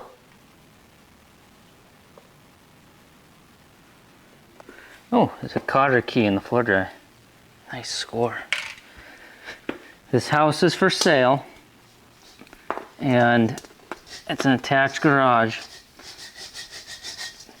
So we need to not let gasoline vapors get into the house any more than they already do. Not good, but it's the world we're living in. So we just got to push through. I happen to have 5/16 line on hand. This stuff is a little bit difficult to work with. It's a lot harder to bend than your typical steel line, but it's 5/16. It's what we need. We're actually taking a bit of a gamble here right now because I actually really don't have time to bend the new fuel line and test drive the car, especially with how much longer it's going to take with this type of line. It's the good stuff though. And rusty fasteners under there are not going to go easy for us most likely. We'll replace the rubber line that's under there as well. Might as well, and then all our fuel line is completely 100% replaced on this car. Somebody's coming to look at this house and I need them to buy it. So we've only got a couple hours to bend a brand new line, test drive the car. Oh, we got to try to get a little bit of the air out of the brake lines as well, which that'll be quick. So not enough time, all that has to be done, and I have to wipe the latrines down and whatnot in this abode and bail before these people show up. I said we were going to drive the car out in the wild in this video, and this video has to get done now for your entertainment pleasure. So we just gotta accept this new challenge and try to get this done before I run out of time. I'm not sure if we're going to be able to. It's going to be close. Here's 5/16 rubber line that we can use. This is probably more than a foot in excess. This is just our vacuum going from our manifold to the bottom side of our dual action fuel pump. So we'll snip some of that off. But before we start hacking and cutting, we gotta figure out what the heck we're actually gonna do here. So let's crawl under the car and look. The good thing is there are not gonna be any fittings involved in this. Thankful for that. So we go 5/16 rubber line off the tank. Okay, we should have enough 5/16 hose for that. And then we go into steel line, which will run one 5/16 steel line all the way to the front. Ooh, the rubber hose is really cracked. So good call to replace that as well. If we don't, it'll just be the next thing to pop. So how we're gonna do this is we're gonna bring our rubber hose under here, hold it up to our existing rubber hose so we can get the exact same length, make it match. And then we're gonna copy our steel line, and we're gonna copy these lines with everything in place. Oh, my arm's about to pop out of the socket. The reason why we're going to leave everything connected in place just the way it is so that we can get it bent exactly how it needs to be, so it'll lay in right where it needs to be. Because if we just rip everything out from under here, we're not going to know where it goes back. So, yep. This is going to be fun to see if we can do this in time, because it's going to be very close. And on top of everything, I also have to get the gasoline smell out of the house. Attached garages. That's how it is. Okay, so I cut this off, that line under the hood, and I reconnected it to our pump, which I left some extra because I'm not exactly sure how I actually want to route that.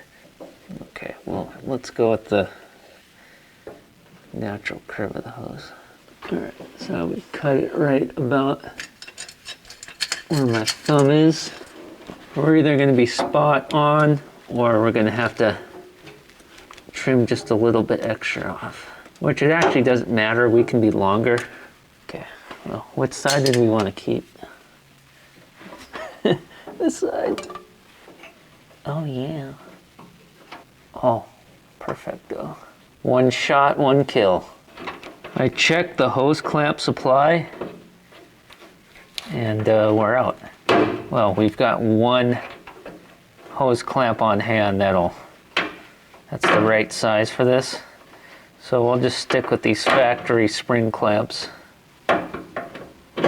for now. Maybe we'll upgrade in the future.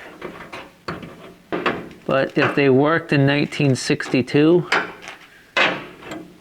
why would they not work right now?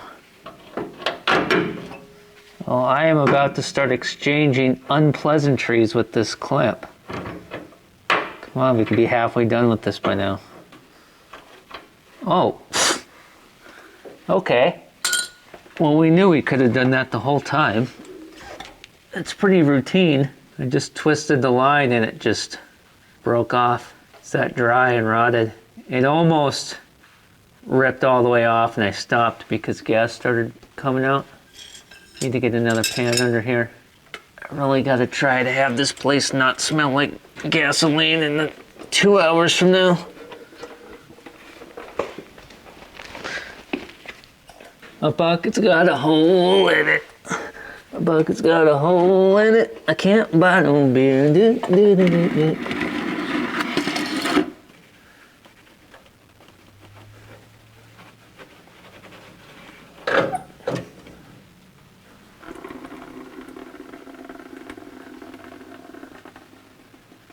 Standing on a corner, got a bucket in my hand, waiting on a woman, ain't got no man.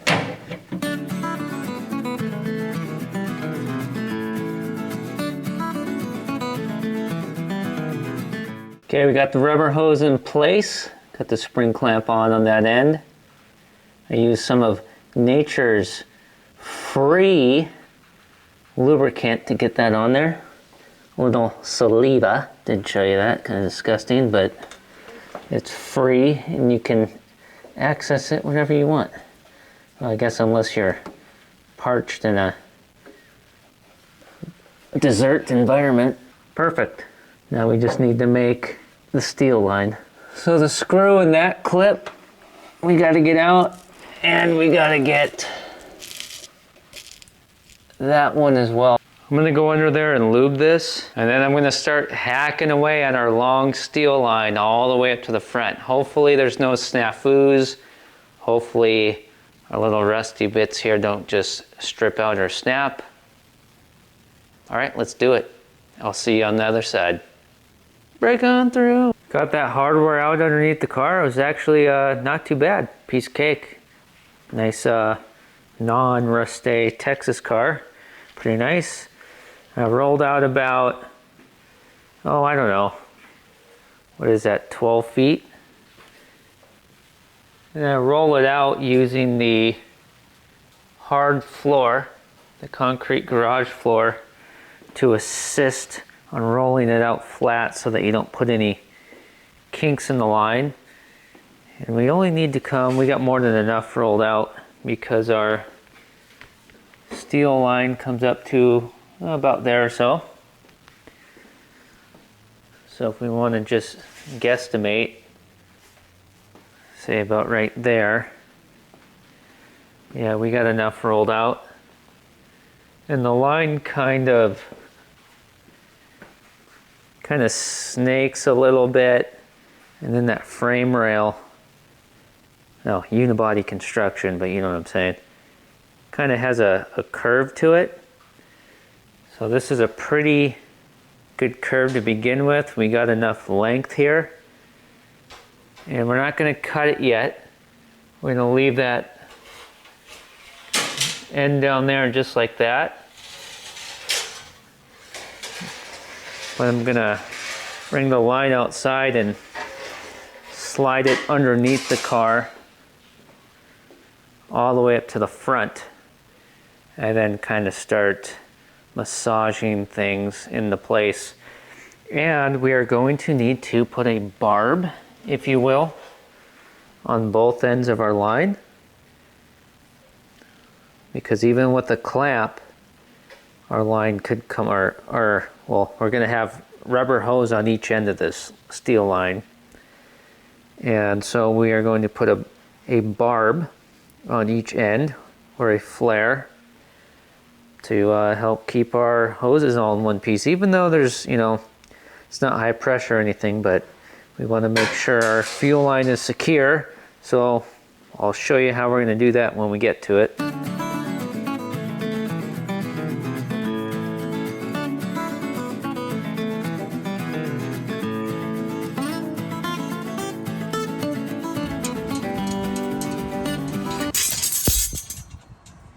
We got steel line from the back of the car all the way up to the front, hacked her off with the tubing cutter, and I left plenty of extra on both ends. Actually a little bit too much. It's actually been kind of difficult laying underneath the car to try to maneuver the line into place. We're about ready to start doing some bending. And you can see I got tape on both ends of the line just to keep debris out. We're gonna blow it out with compressed air anyways, but we've learned our lesson with debris in our fuel system, right? So let's just try to keep it out to begin with. And you can see we need to be to here at the front of the car. We got that much extra, about a foot or so. That's our new line, center screen, and then our old fuel line in the middle, our new brake line on the top. So we're going to do the little bendy wendy up at the very front in the engine compartment, and then we'll snap into there, bend along the frame rail, swapping it out as we go. Eventually we'll end up back here. We got way more than we need on the back end here, but that's right. Just want to make sure we have enough to make our bends. Well, since I'm already back here, I'm just going to start trying to bend this. Get these bends down here first. See if I can't do it by hand. If I need to make marks, pull the line out, use a tubing bender little by little, taking it out, putting it back in 5,000 times. We'll have to do it that way. Looks like I might be able to get some decent bends by hand. And this is why we have all this excess on both ends, so that we can have enough to make our bends, and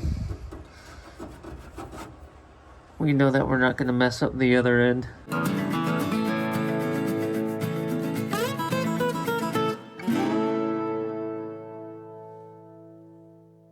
I ripped the old line completely out before having a copy completely made, because this line is just too difficult to work with. So outside of the car, it's a lot easier than underneath it, and it still doesn't bend that great. It's pretty heavy stuff.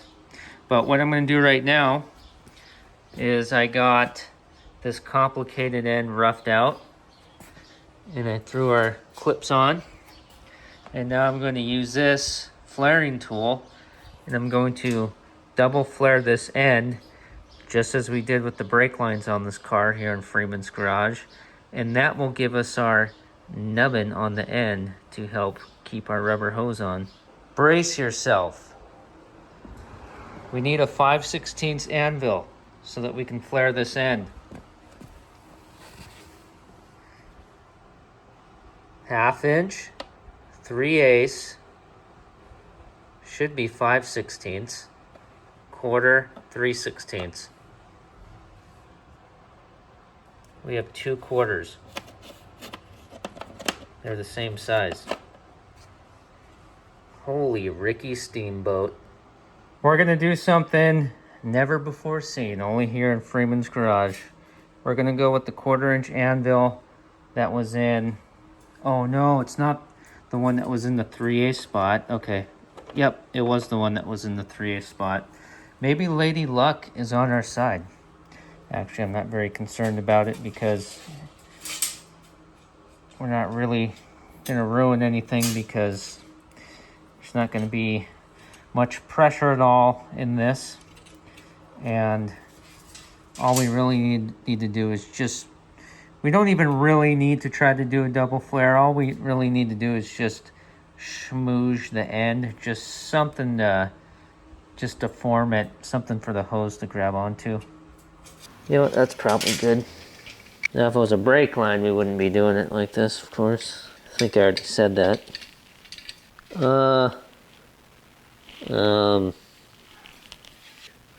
Sure, I think we should probably stop right there. Ow. Knuckle buster.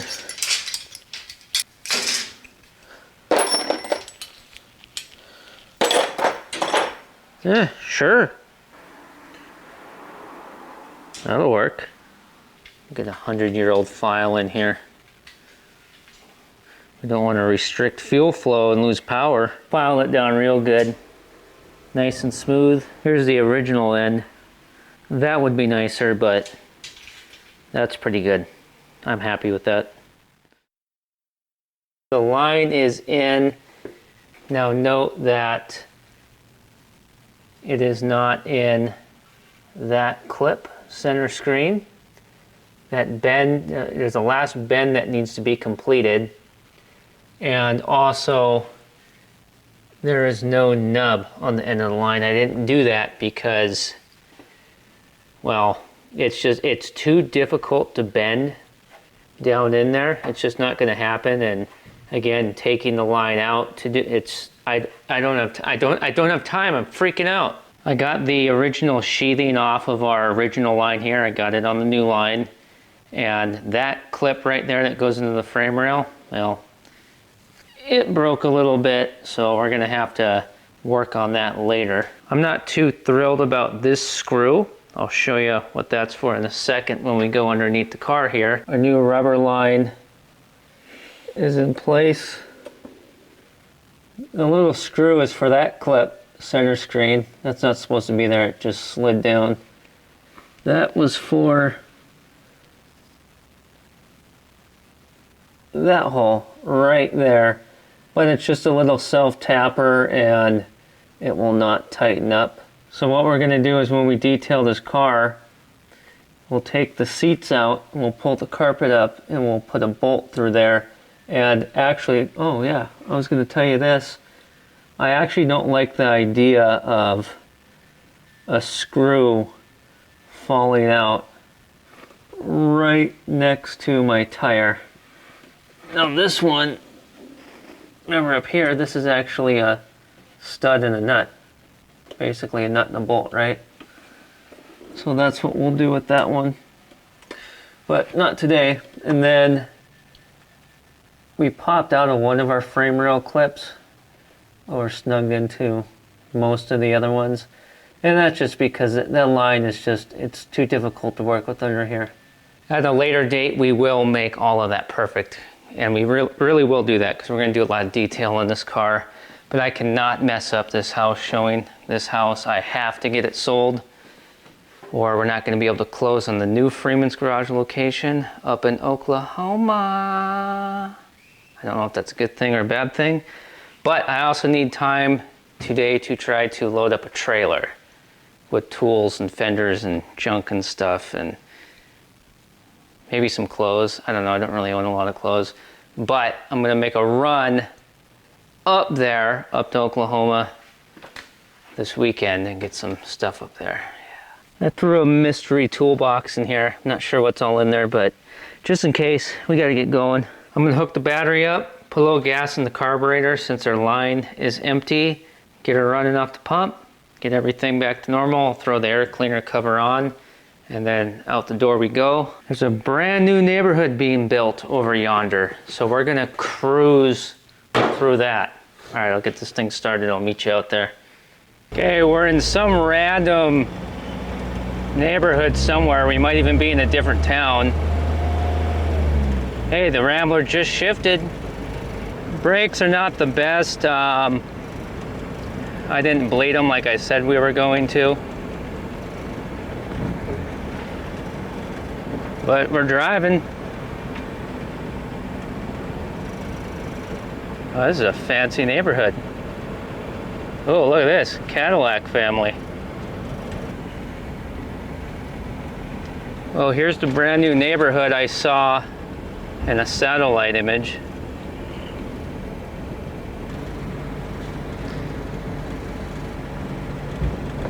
So we have first and second gear.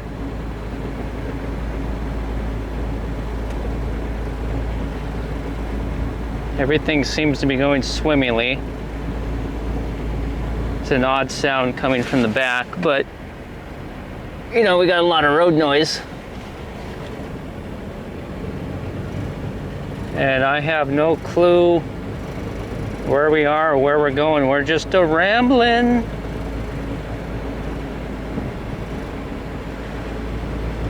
Speedometer seems accurate.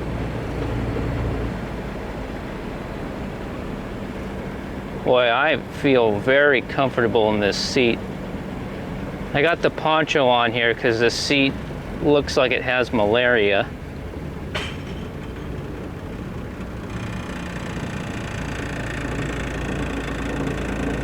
A little bit of vibration. They're good vibrations though.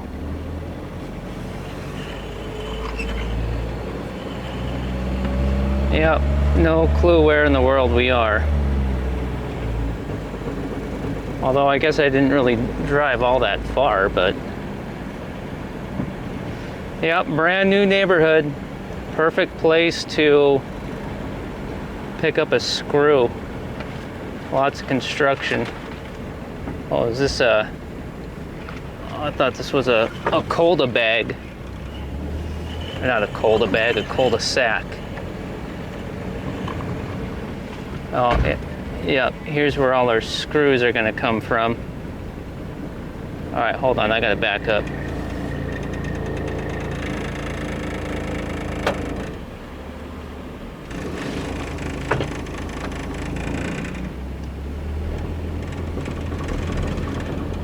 Boy, that didn't feel that good. That was a little jerky. Or are we, oh no, are we overheating? Like I thought we might. I think we are. I think we're overheating. Hold on, I gotta put you down for a second, I can't see. Or not see, I mean I can't do anything with my hands.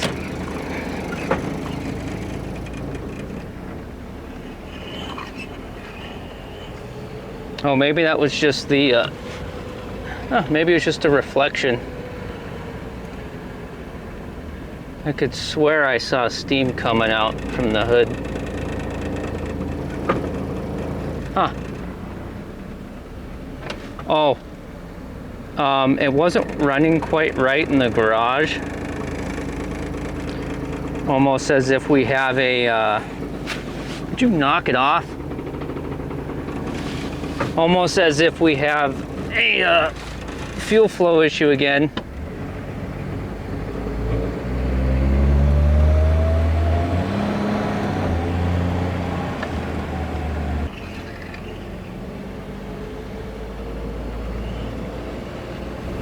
This is awesome.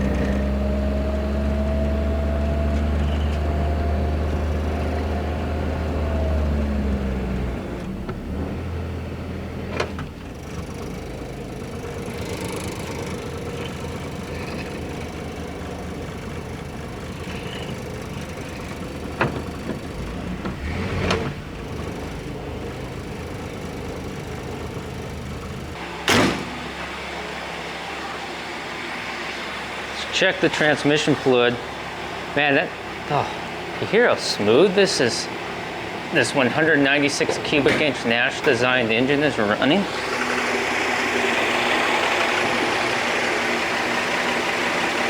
Okay, definitely, thermostat definitely open.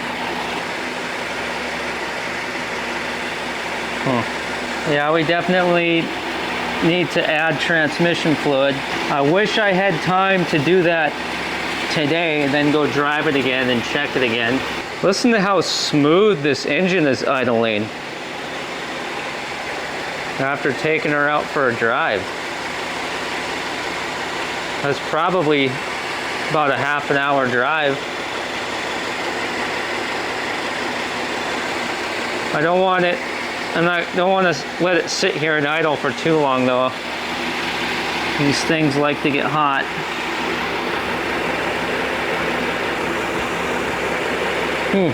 That fuel filter should be full of fuel. But I didn't have an issue bogging down out driving. I don't know. Some things need to just remain a mystery.